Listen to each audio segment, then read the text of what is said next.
এইবাৰ নগাৰ বিৰুদ্ধে দেখিবলৈ পোৱা গৈছে থিয় হৈছে বীৰ লাচিত সেনা। বীৰ লাচিত সেনাই এইবাৰ নগাক হুংকাৰ প্ৰদান কৰিছে। শেহতীয়াভাৱে পিকনিক খাবলৈ যোৱা অসমীয়া যুৱকৰ ওপৰত প্ৰহাৰ কৰিছিল নগাই আৰু নগাক এইবাৰ মেৰাপানীত প্ৰৱেশ নিষিদ্ধ কৰিছে বীৰ লাচিত সেনাই। বীৰ লাচিত সেনাই খিলঞ্জীয়াৰ বাবে সমগ্ৰ অসমত এক আন্দোলন গঢ়ি তুলিছে আৰু এইবাৰ নগাৰ বিৰুদ্ধে আন্দোলন গঢ়ি তোলা দেখিবলৈ পোৱা গৈছে বীৰ লাচিত সেনাৰ দ্বাৰা। লৈ আহিছোঁ ৰাতিপুৱাৰ ভাগতে এটা গুৰুত্বপূৰ্ণ খবৰ। এইবাৰ বীৰ লাচিত সেনাই নগাৰ বিৰুদ্ধে আৰম্ভ কৰিছে এখন যুদ্ধ। মেৰাপানীত নগা লোকৰ প্ৰৱেশ নিষিদ্ধ কৰিলে বীৰ লাচিত সেনাই। বীৰ লাচিত সেনাৰ শেহতীয়াভাৱে কি ব্যৱস্থা লৈছে আমি জনাই আছোঁ। কালি অসমীয়া লোকক টাৰ্গেট কৰি গুলী চালনা কৰিছিল নগাই আৰু তাৰ পিছতে এই বিষয়টোৱে সমগ্ৰ উত্তৰ পূৰ্বাঞ্চলত এক প্ৰকাৰে খলকনিৰ সৃষ্টি কৰিছিল। নগাৰ গুলীত আহত হৈছিল 3জনকৈ লোক। পিকনিক খাবলৈ যোৱা লোকৰ ওপৰত আক্ৰমণ কৰিছিল। মেৰাপানীৰ অসম নগালেণ্ড সীমান্তৰ দয়ালপুৰ জ্যোতি পথাৰত গুলীচালনাৰ ঘটনা সংঘটিত হৈছিল আৰু সমগ্ৰ ঘটনাই অসমত এক চাঞ্চল্যৰ সৃষ্টি কৰিছিল। পুনৰ কৈছোঁ, পিকনিক খাবলৈ বা বনভোজ খাবলৈ যোৱা যুৱকলৈ লক্ষ্য কৰি নগাই চলাইছিল গুলী। নগাৰ গুলীত আহত হৈছিল প্ৰকাশ বড়ো, সুব্ৰত নায়ক, ধনঞ্জয় খাকলাৰী আৰু তেওঁলোক আহত হোৱাৰ পিছতে এতিয়া সৰব হৈ পৰিছে বীৰ লাচিত সেনা। মেৰাপানীত গুলীচালনাৰ ঘটনাৰ পাছত বীৰ লাচিত সেনাৰ প্ৰতিক্ৰিয়া। এইবাৰ নগাৰ প্ৰৱেশ বন্ধ কৰিছে বীৰ লাচিত সেনাই। এই সন্দৰ্ভত মেৰাপানী আৰক্ষী থানাত এজাহাৰো দাখিল কৰা দেখিবলৈ পোৱা গৈছে।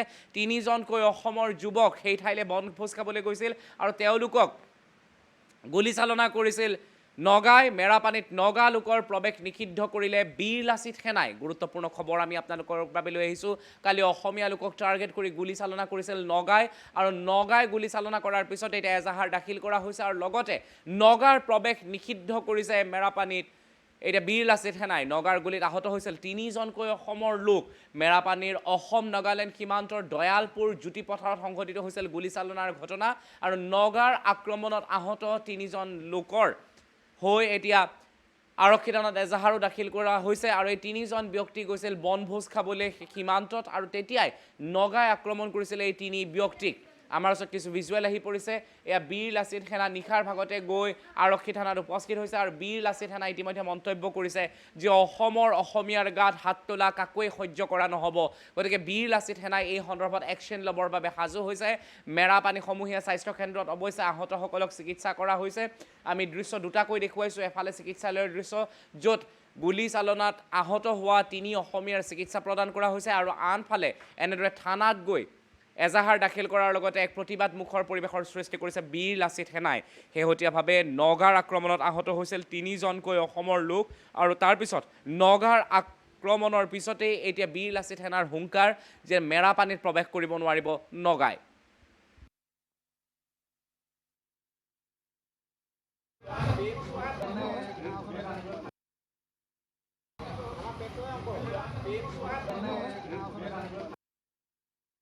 মেৰাপানী CRPF যিটো এটা বৰ্ডাৰ আছে, কেম্প আছে, সেই কেম্পটোৰ পৰা কিছু নিলগত তেওঁলোকে তাত গৈ গৰু চৰাবলৈহে গৈছে বা তাত গৈ পেলাই আজি 15 আগষ্টৰ দিনাখন বুলি এটা প্ৰীতি ভোজ তেওঁলোকে খাব গৈছে। তেওঁলোকৰ যেতিয়া তাত সেইখিনি কাম কৰি থকা অৱস্থাত 3-4জন নগা বন্দুকধাৰী আহিলে তেওঁলোকৰ ওচৰলৈ। অহাৰ পিছত তেওঁলোকৰ নথি-পত্ৰ বিচাৰিলে। তেওঁলোকৰ নথি-পত্ৰ তেওঁলোকে মোবাইলত তেওঁলোকক শ্ব' কৰিলে, দেখুওৱাৰ পিছত কোনো কথা নাই, বতৰা নাই। 5জন যুৱকৰ 4জনক বা 2-3জনক তেওঁলোকে দাৰে প্ৰহাৰ কৰিছে। দা ঘাপেৰে নহওক, লাগিলে গাদীৰে প্ৰহাৰ কৰিছে আৰু এজন লোকক তেওঁলোকে বন্দুকৰ গুলীৰে তেওঁলোকক আঘাতপ্ৰাপ্ত কৰিছে। আজি সেই আঘাতপ্ৰাপ্ত যুৱকজনক মেৰাপানী অসামৰিক চিকিৎসালয়ৰ পৰা গোলাঘাট অসামৰিক চিকিৎসালয়ত তেওঁক প্ৰেৰণ কৰা হৈছে। আজি নগাৰ আগ্ৰাখন বাদ দিয়ক, আজি কিছুদিনৰ আগলৈকে মিয়া আগ্ৰাখনৰ পৰা আমাৰ মেৰাপানী সাধাৰণ জনতাখিনি বা সাধাৰণ যিখিনি আমাৰ খিলঞ্জীয়া মানুহ হওক, সেই মানুহখিনি নিৰাপত্তাত ভুগি আছিলে। আজি সেই বস্তুটো আজি অসম চৰকাৰক আমি এটা কাৰণে ধন্যবাদ জনাইছিলোঁ যে তেওঁলোকে উচ্ছেদ কৰিছিলে।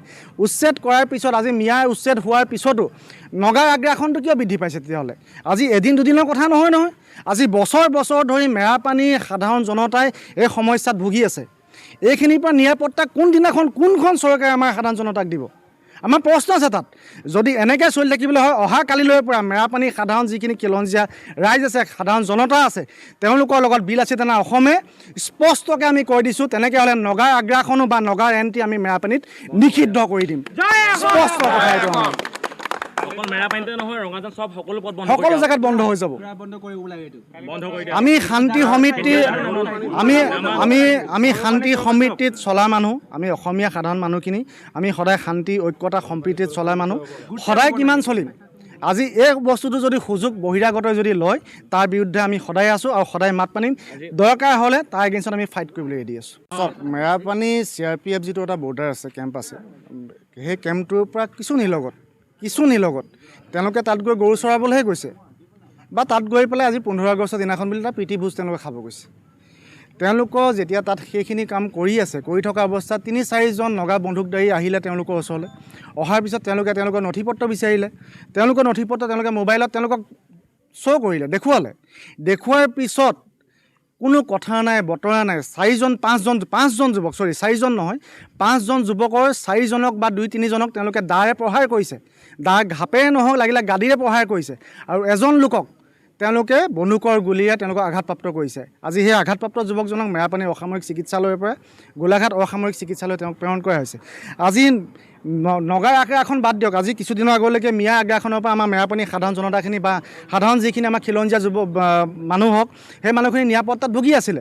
আজি সেই বস্তুটো আজি অসম চৰকাৰক আমি এটা কাৰণে ধন্যবাদ জনাইছিলোঁ যে তেওঁলোকে উচ্ছেদ কৰিছিলে। উচ্ছেদ কৰাৰ পিছত আজি মিয়াৰ উচ্ছেদ হোৱাৰ পিছতো নগাৰ আগ্ৰাখনটো কিয় বৃদ্ধি পাইছে তেতিয়াহ'লে? আজি এদিন দুদিনৰ কথা নহয়। আজি বছৰ ধৰি মেৰাপানীৰ সাধাৰণ জনতাই এই সমস্যাত ভুগি আছে। এইখিনিৰ পৰা নিৰাপত্তা কোনখন চৰকাৰে আমাৰ সাধাৰণ জনতাক দিব? আমাৰ প্ৰশ্ন আছে তাত। যদি এনেকৈ চলি থাকিবলৈ হয়, অহা কালিলৈৰ পৰা মেৰাপানী সাধাৰণ যিখিনি খিলঞ্জীয়া ৰাইজ আছে, সাধাৰণ জনতা আছে, তেওঁলোকৰ লগত বিলাসিতা অসমে স্পষ্টকৈ আমি কৈ দিছোঁ, তেনেকৈ হ'লে নগাৰ আগ্ৰাখনো বা নগাৰ এণ্ট্ৰি আমি মেৰাপানীত নিষিদ্ধ কৰি দিম। স্পষ্ট কথা এইটো। অকল মেৰাপানীতে নহয় ৰঙাজান সব সকলো পথ বন্ধ সকলো জেগাত বন্ধ হৈ যাব। আমি শান্তি সমিতিত চলা মানুহ, আমি অসমীয়া সাধাৰণ মানুহখিনি আমি সদায় শান্তি ঐক্যতা সম্প্ৰীতিত চলা মানুহ, সদায় কিমান চলিম। আজি এই বস্তুটো যদি সুযোগ বহিৰাগতই যদি লয় তাৰ বিৰুদ্ধে আমি সদায় আছোঁ আৰু সদায় মাত মানিম। দৰকাৰ হ'লে তাৰ এগেইনষ্টত আমি ফাইট কৰিবলৈ ৰেডি আছোঁ।